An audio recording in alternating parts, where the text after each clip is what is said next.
So, Daryl, probably a good starting point. Maybe if you could give us a little bit of history on, electronic door locks. Yeah, yeah, not a problem at all. Again, not wanting to go too far back into to the history and where they all started and which hotel, etc. But the principles of how do you get through a door. Now you've got to start off really with a key. That's where this whole story started. Now, how does a key work? So a key is a certain shape, and in the door is the receiving shape, so the male and the female parts.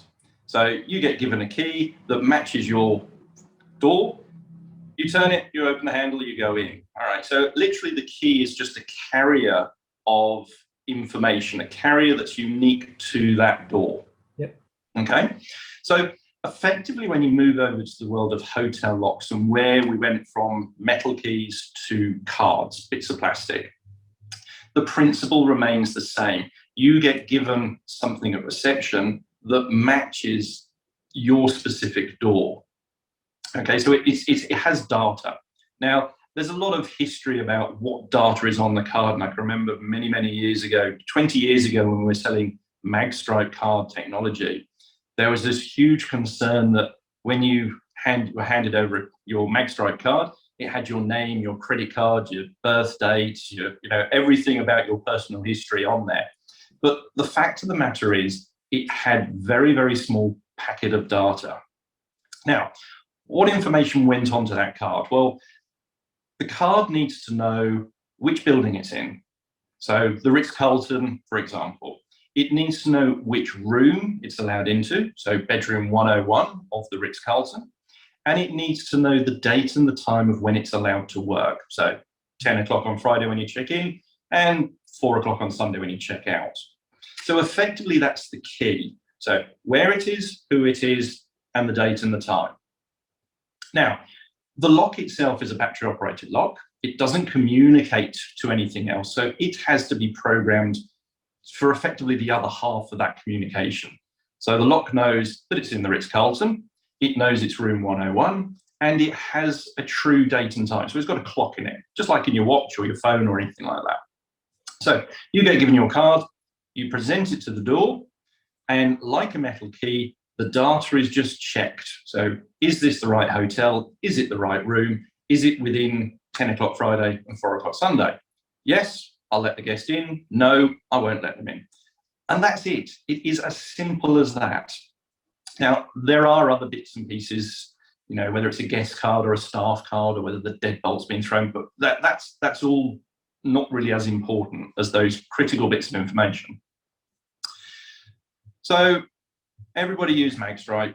Magstripe carried this bit of information, got you into your room, everyone was happy. The problem with magstripe technology, as with all technology, as it becomes older, it starts showing its weaknesses.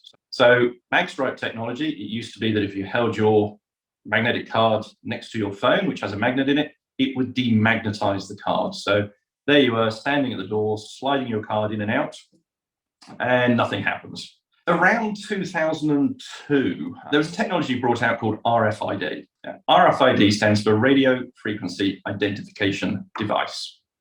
So it's another carrier for that bit of information. So the same information, the lock, where it is, who it is, the date and the time, now just gets put onto an RFID card rather than put onto a magstripe card. So from magstripe technology, in 2002, they moved over to RFID technology. RFID, radio frequency identification, is much more secure. It's less able to be corrupted, so you don't have the card being wiped, but the core information remains the same, i.e.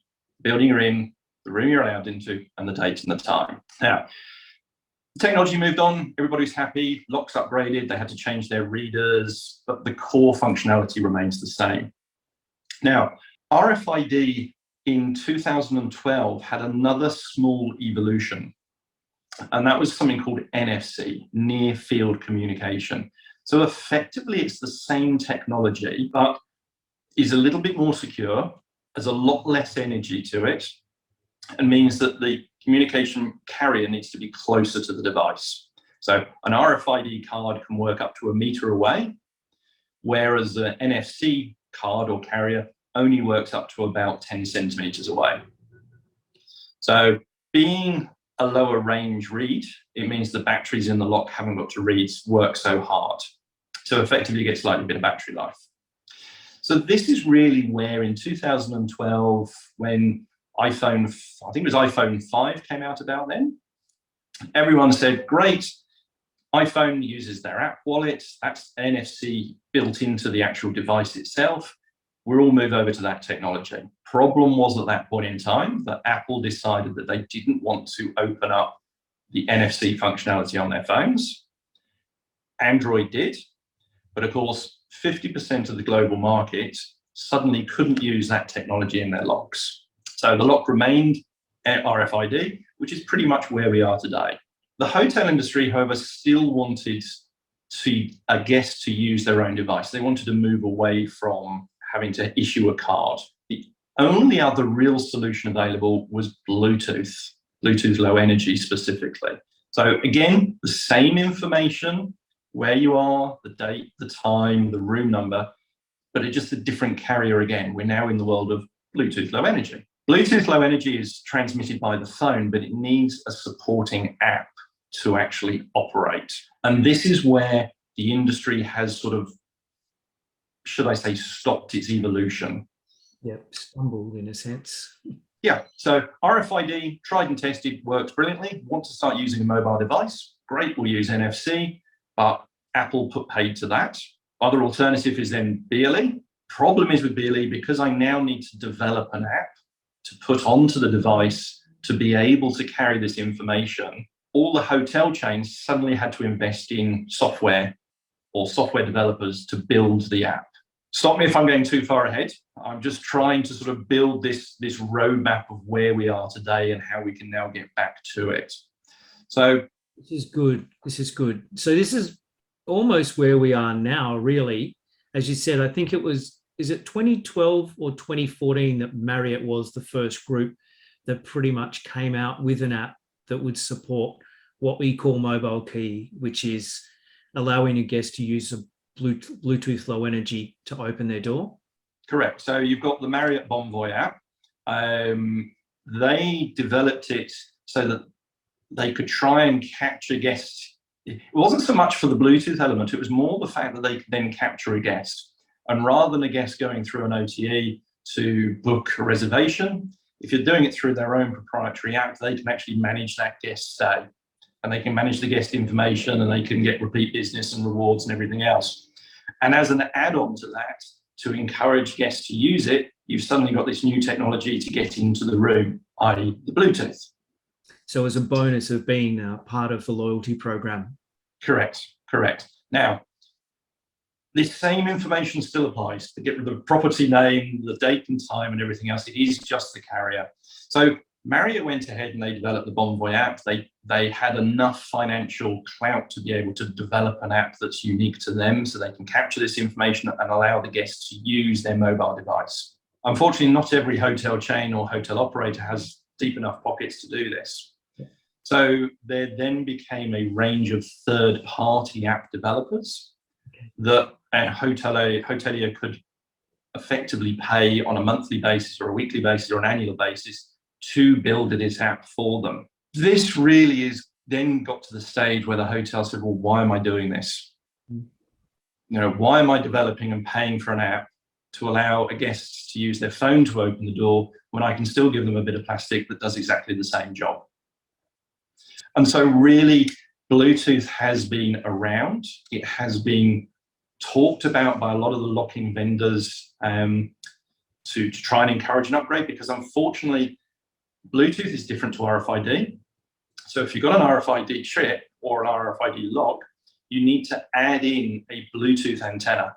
So you suddenly have an additional expenditure to make your locks work Bluetooth. So it's pretty much where we are at the moment. Some big chains do, some small chains thinking about it. A lot of the independent operators are going, it's just, I can't see the business model to actually do this. Yep. And I think we've talked about it before, Daryl. One of the reasons, I suppose, to actually do it would be to eliminate that plastic key from a sustainability point of view, to be more environmentally friendly. And I think they'll certainly in Europe, they're a bit ahead of us when it comes to sustainability, but I think we'll see it here as well. I think there's a lot of hoteliers stroke operators that want to come across as environmentally friendly. And so, yes, we'll go away from using a plastic card and you can use your mobile phone. But in real terms, they're actually doing it for the cost saving of the plastic. Now, you buy a plastic card and just an arbitrary figure, it's $1. You can get them a lot cheaper than that, but let's just go for $1. Now, your average night stay is what, 2 nights or 3 nights? Well, let's make maths easy and say it's 1 night stay. Okay, so that's 365 bits of plastic that you have to issue. You probably only receive 50% of those back. Yeah, the other 50% go in the bin, or they go in the briefcase and you take them home with you, or they just don't get recovered. So all of a sudden, every room is costing you, what do we say, 365 divided by 2, let's call it 180. So $180 per room per year. Yeah, that adds up. Now, even if that's worst case scenario, you're saying 50% of that is realistic. So let's bring that down to, what are we saying, $80 per room. That's a hell of a lot of money that a property has to spend just to keep the bits of plastic flowing out the reception. Now, Bluetooth, what all the locking vendors do is you actually buy the Bluetooth token. Yeah, so that's the token that gets issued to the phone, and they charge you an annual fee for that token. But you can use that token as often as you like. So and there seems to be the average of around $25 a year per room for the token. So all of a sudden you're at $60 worth of plastic. Now you're at $25 worth of token. You're saving money. And you then multiply that to 100 beds or 300 bed hotel, you are saving a lot of money. So yes, there is this, let's be environmentally friendly, let's get rid of plastic. But there is also quite a big operational cost that isn't really understood or talked about. And I'll probably get shot by my peers in the industry for putting it out there. So look, the Bluetooth, there is a couple of pushes for it. One, as I say, is the operational cost. 2 is the environmentally friendly element. And 3 is the wow factor. So the problem is the app development. And that's the big cost. And that's where nobody really wants to spend the money. So where is the future going from here, I suppose, is really where our conversation we had after the last meeting. It's back to NFC, believe it or not. So what's happened is Apple have now released the NFC functionality in their phone. All right. So all of a sudden, you now don't need to develop an app. You don't need to host an app. You don't need to do anything because the phone already has that inherent capability. Now, the downside to the industry is that if you went for an RFID lock, it didn't necessarily mean it was NFC enabled. So all of these hoteliers that have gone for RFID have upgraded to BLE, will now have to spend a little bit more money again on their lock to upgrade the RFID to NFC.